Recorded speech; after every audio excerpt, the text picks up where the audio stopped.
Last video में हमने discuss किया था कि किस तरह से एक इफेक्टिव आर्बिट्रेशन क्लॉज को ड्राफ्ट किया जा सकता है। ये उसी सिलसिले का दूसरा हिस्सा है। एक इफेक्टिव आर्बिट्रेशन क्लॉज को ड्राफ्ट करने के लिए ज़रूरी है कि जितने भी एस्केलेशन स्टेप्स हैं, यानी कि प्री आर्बिट्रेशन प्रोसीजर्स को बहुत क्लियरली मेंशन किया जाए। कोर्ट्स चाहती हैं कि जितने भी प्री आर्बिट्रेशन प्रोसीजर्स हैं, स्टेप्स हैं, उनको इन्फोर्स किया जाए, लेकिन ये तब ही पॉसिबल है जब वो बहुत ज़्यादा क्लियर और वर्केबल हों। मिसाल के तौर पे अगर आप आर्बिट्रेशन क्लॉज में ये लिख देते हैं कि the parties shall negotiate in good faith, तो ये एक वेग प्रॉमिस है। इस एस्केलेशन को इन्फोर्स नहीं किया जा सकता।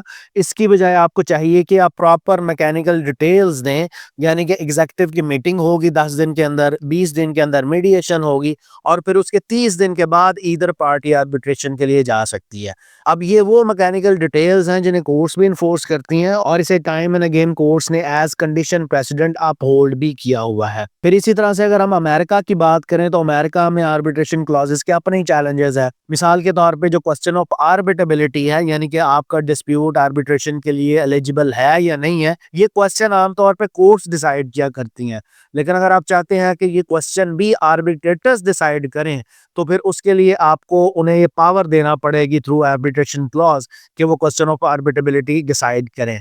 अमेरिकन सुप्रीम कोर्ट ने रेंटे सेंटर वर्सेस जैक्सन में होल्ड किया कि आर्बिट्रेटर सिर्फ तब ही क्वेश्चन ऑफ आर्बिटेबिलिटी डिसाइड कर सकते हैं जब उन्हें ये पावर आर्बिट्रेशन क्लॉज या आर्बिट्रेशन एग्रीमेंट के जरिए से मिली हो और ये पावर इन इटसेल्फ भी अंडर चैलेंज ना हो, यानी कि इस पावर को किसी भी पार्टी के जानिब से चैलेंज ना किया गया हो।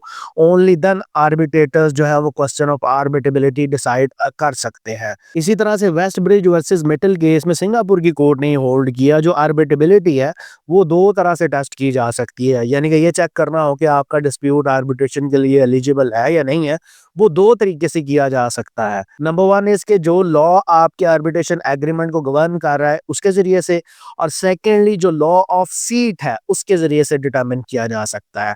इसका मतलब ये है कि एक डिस्प्यूट हो सकता है एक जुरिस्डिक्शन में आर्बिटेबल हो और दूसरी जुरिस्डिक्शन में वो आर्बिटेबल ना हो। देयरफॉर जब भी आप आर्बिट्रेशन क्लॉज ड्राफ्ट करें तो मेक श्योर करें जो गवर्निंग लॉ है जो आपके कॉन्ट्रैक्ट को गवर्न कर रहा है और जो लॉ द सीट है वो कॉन्फ्लिक्टिंग तो नहीं है, उनमें कोई ऐसा तजाद तो नहीं है कि जो इन फ्यूचर आर्बिटेबिलिटी के क्वेश्चन को जब डिटरमिन करना हो तो उसमें कोई फ्रस्ट्रेशन कॉज करे। एक और मिसकंसेप्शन आर्बिट्रेशन के बारे में ये है कि ये कॉन्फिडेंशियल होती है। ऑल्दो जो आर्बिट्रेशन प्रोसीडिंग्स हैं वो प्राइवेट होती हैं, वो ओपन प्रोसीडिंग्स नहीं होती, लेकिन ये ज़रूरी नहीं है कि आपका जो सेंसिटिव डाटा प्रोसीडिंग्स में इन्वॉल्व है वो भी कॉन्फिडेंशियल रहे।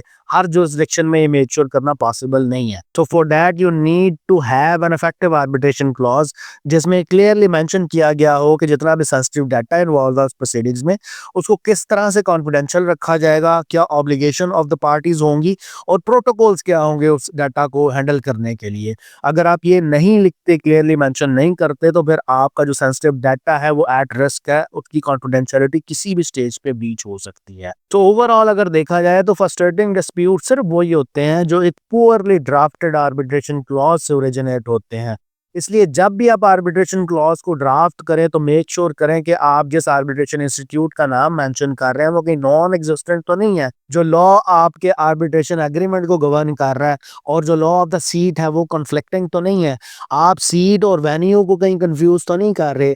जितने भी आपके रिलेटेड कॉन्ट्रैक्ट्स हैं सब में आर्बिट्रेशन क्लॉजेस अलाइन है। जितने भी एस्केलेशन स्टेप्स हैं यानी कि प्री आर्बिट्रेशन स्टेप्स हैं वो क्लियरली डिफाइंड है, क्लियरली मेंशन है। एंड लास्ट पे आप मेक श्योर करें कि आपने कॉन्फिडेंशियलिटी को मेक श्योर करने के लिए प्रोटोकॉल्स लिखे हैं या नहीं लिखे। इन सारी चीजों का ख्याल रखना इसलिए जरूरी है कि आपकी एक छोटी सी ड्राफ्टिंग मिस्टेक की वजह से पार्टीज कोर्ट में वापस जा सकते हैं।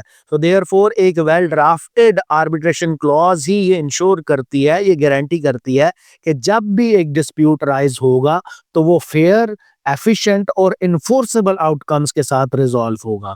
उम्मीद आपको समझ आ गई होगी कि किस तरह से एक इफेक्टिव आर्बिट्रेशन क्लॉज को ड्राफ्ट किया जाता है। इंशाल्लाह मिलते हैं नेक्स्ट वीडियो में। टिल देन अल्लाह हाफिज।